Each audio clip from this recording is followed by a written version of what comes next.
Për sa kohë të jetë gjallë, Naim Urseli nuk do të shohë më dritën e diellit dhe nuk do të mundet të shijojë lirinë.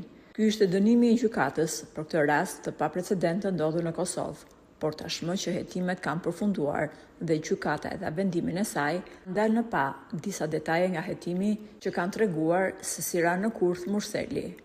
Në një kohë rekord, vetëm 2 ditë pas ngjarjes, me një profesionalizëm të lartë, policia arriti të prangosë të dyshuar kryesor Naim Urselin. Por kush ishte detaji që fundosi Naimin në këtë proces? Avokati i çështjes ka treguar një detaj interesant gjatë hetimit të këtij procesi.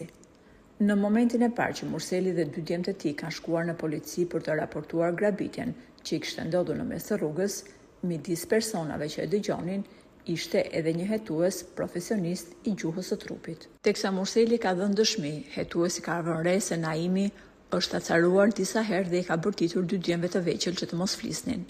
Sipas hetuesit me përvojë 20 vjeçare në zbërthimin e gjuhës së trupit, kjo sjellje ka treguar se Naimi fshinte diçka dhe ishte i ezauruar nga nervat.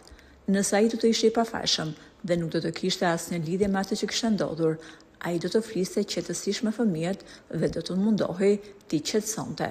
Por ky reagim i pa kontrolluar dhe dëshmitë e tij kontradiktore i kanë hapur rrugën arrestimit të tij. Gjithçka e orkestruar prej Urselit ndaj bashkëshortes ka vlerën 300.000 euro.